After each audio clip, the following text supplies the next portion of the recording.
Welcome back to History Class with Dr. W and our continuing discussion of Vietnam. In our previous lecture, we talked about a variety of factors that served to divide and weaken Vietnam in the mid-19th century. In this lecture, we're going to discuss the French, who intervened to fill that void in the mid-19th century, beginning with their invasion in 1858. Beginning in 1858, the French intervened in Vietnam to assert control. What were their motivations and reasons for doing this? Well, one of them is the spread of Catholicism, which is probably the least important of these reasons. A second is the national and international prestige of taking colonial possessions. This was foremost on Napoleon III's mind. He was attempting to restore France's reputation at the global level and hoped to challenge the British once again. France was also driven by an increasingly international economic system. Proactive merchants, bankers, financiers, insurers, shipbuilders, and other gentlemen capitalists pushed Britain and France to open global markets. A related factor was naval expansion. The French needed strategic bases to repair and refuel their ships, to launch attacks, and to protect their own interests. And finally, this was the era of the scramble for Asian colonies. The British had finally and completely seized India in 1857. The United States established contacts with Japan in 1854. And at this same moment, Catholic missionaries in Vietnam began appealing to Napoleon III for assistance.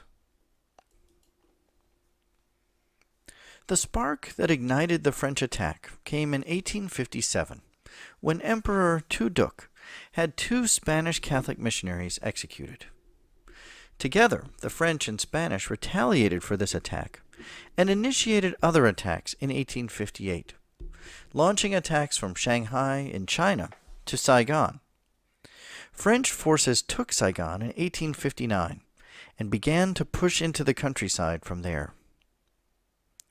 The French then concentrated their efforts on attacking the capital of Hue, which received no outside assistance in its defense.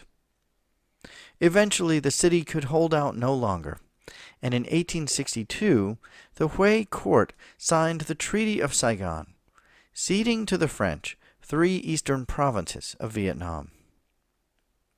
In 1863, the French took Cambodia and began making inroads into Laos. Tu Duc found his court divided between those who favored peace with the French and those who favored war.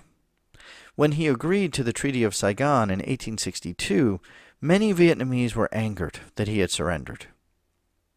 Divided loyalties throughout Vietnam now came out into the open. French intervention continued, now facing sporadic resistance from many factions throughout the country. French merchants and naval officials continued pressing deeper into Indochina and exerting French power. Local Vietnamese resistance registered a number of victories. In the north, the Vietnamese appealed for Chinese assistance.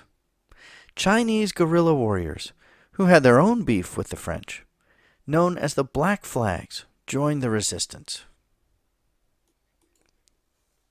French attacks into Vietnam escalated in 1877, when an increasingly expansionist group gained control of the French government.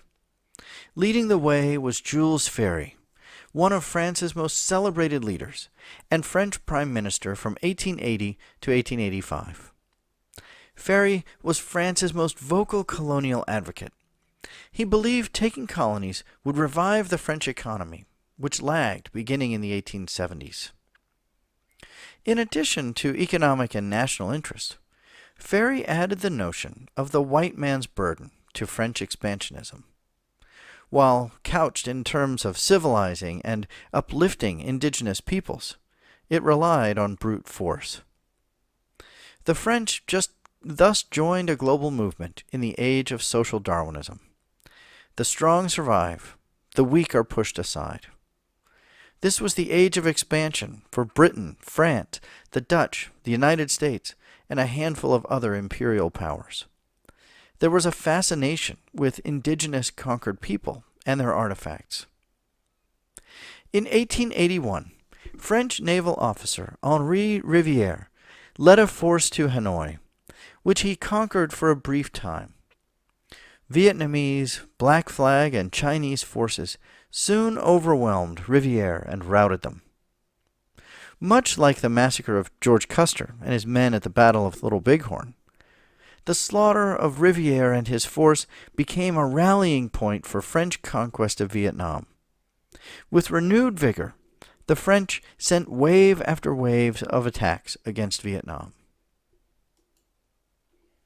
As the French launched powerful bombardments against coastal cities, French naval officer Pierre Loti wrote an account of the attacks which horrified him. He described shells raining down on Vietnam and corpses strewn everywhere. Dismayed at the lack of humanity, he wrote, "We killed a lot. It was almost robbery." Making matters worse for Vietnam, Tu Duc died in 1883 without an heir, leaving the government in the hands of scattered interests and local officials with varying degrees of power and determination. In August 1883, French diplomat Jules Armand secured the Treaty of Hue, which ceded Tonkin to the French. Before securing the treaty, Armand issued this warning to the Vietnamese. "Now, here is a fact which is quite certain. You are at our mercy. We have the power to seize and destroy your capital, and to cause you all to die of starvation. You have to choose between war and peace. We do not wish to conquer you, but you must accept our protectorate. For your people, it is a guarantee of peace and prosperity. It is the only chance of survival for your government and your court. We give you 48 hours to accept or reject, in their entirety and without discussion, the terms which in our magnanimity we offer you. We are convinced that there is nothing in them dishonorable to you, and if carried out with sincerity on both sides, they will bring happiness to the people of Vietnam. If you reject them, you must expect the greatest evils. Imagine the most frightful things conceivable, and you will still fall short of the truth. The dynasty, its princes, and its court will have pronounced sentence on themselves. The name of Vietnam will no longer exist in history." In 1884, protecting its own interests, China signed a peace treaty with the French, thus withdrawing their support for Vietnamese resistance. A few Chinese officials refused to comply, however, and thus France continued the challenge of subduing Vietnam. They launched attacks against several Chinese coastal cities to compel rogue Chinese commanders to desist in aiding Vietnam. The struggles of France to control its colonies led to increased debate at home. In April 1885, with victory in Vietnam imminent, Jules Ferry's government was toppled in a vote of no confidence. Yet Ferry's collapse came too late for Vietnam. Ferry's replacement and nemesis, Georges Clemenceau, supported continued colonization, and only a few months after Ferry's ouster, the French signed a treaty with Vietnam in 1885. The French continued their attacks in the years that followed, until they secured both Laos and Cambodia by 1907. Only Thailand remained independent, a buffer between French Indochina and the British-controlled India. In our next lectures, we'll discuss the nearly 7-decade-long reign of the French in Vietnam, ultimately leading us to the era of American involvement.